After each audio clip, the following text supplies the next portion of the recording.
بسم اللہ الرحمن الرحیم۔ السلام علیکم۔ اگر ہم یہ چاہیں کہ خاندان میں اتفاق و اتحاد ہو تو اس پر برکت اور رحمت کی بارش ہو، ہمیں خاندان بھر کے افراد کو کھانے کی میز پر اکٹھا کرنا چاہیے۔ مل جل کر دن کا کم سے کم ایک کھانا اکٹھے کھانا چاہیے۔ اگرچہ آج کل کی زندگی اتنی مصروف اور تھکا دینے والی ہے کہ خاندان کو ایک ساتھ مل بیٹھنے کے لیے بہت زیادہ تگ و دو کرنی پڑتی ہے۔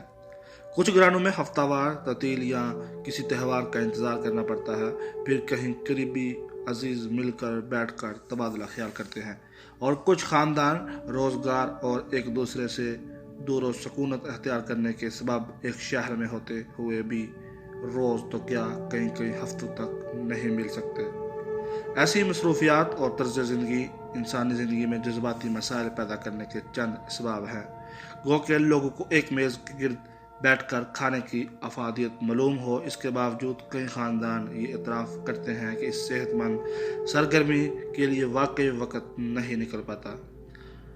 اکٹھے سیر و تفریح کے لیے جانا، والدین کے لیے ایک اچھی کافی لینا، اور گھر میں متحد ٹی وی سیٹس کا ہونا، آرام دہ فرنیچر کا ہونا، گھر کی صفائی میں ہر کسی کا حصہ ہونا، یعنی جھجک محسوس نہ کرنا، گھر والوں کی خوشی کے لیے خوب ہنسانا، اجتماعی عبادات میں شریک ہونا، گھر والوں میں سلامتی اور تحفظ کا احساس ہونا، ایک دوسرے سے مانکا کرنا، بات چیت کرنے کے لیے وقت نکالنا، پڑوسیوں سے ملنا جلنا اور تحائف کا تبادلہ کرنا، بچوں کو ہوم ورک میں بڑوں کی مدد کرنا، اپنے گھر میں بچوں کی بنائی ہوئی تصاویر کو آویزاں کرنا، اور باغبانی جیسے صحت مند مشغلے میں چھوٹوں اور بڑوں کا مل جل کر شریک ہونا نہایت اہمیت رکھتا ہے۔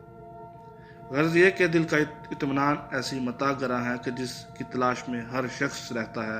انسان زندگی بھر دل کے اطمینان کے لیے کوشاں رہتا ہے، اور اس کے مل جانے کے بعد دنیا کی ہر دولت خود کو بے نیاز سمجھتا ہے۔ اگر کسی کو دنیا کی تمام نعمتیں حاصل ہوں، ہر قسم کی سہولتیں میسر ہوں، لیکن اطمینان قلب حاصل نہ ہو تو کسی نعمت سے لطف اندوز نہیں ہو سکتا، اور ہر سہولت اس کے لیے بے فائدہ ہے۔ اسلام نے ہمیں ایک ایسا نظام زندگی عطا کیا ہے جس میں انسان کی روحانی اور نفسیاتی دونوں پہلوؤں کی تسکین کا سامان موجود ہے۔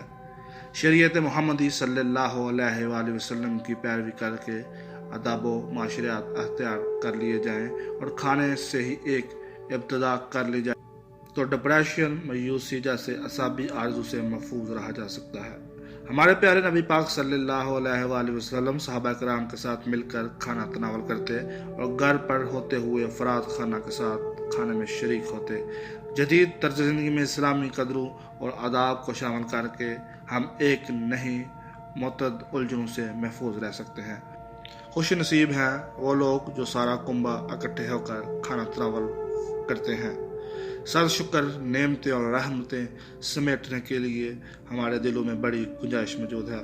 اللہ تعالیٰ آپ سب کو حامی و ناصر ہو۔ چینل کو سبسکرائب کرنا مت بھولیں، بیل آئیکن پر ضرور کلک کریں تاکہ آنے والی نئی ویڈیو آپ کو مل سکے۔ السلام علیکم ورحمۃ اللہ وبرکاتہ۔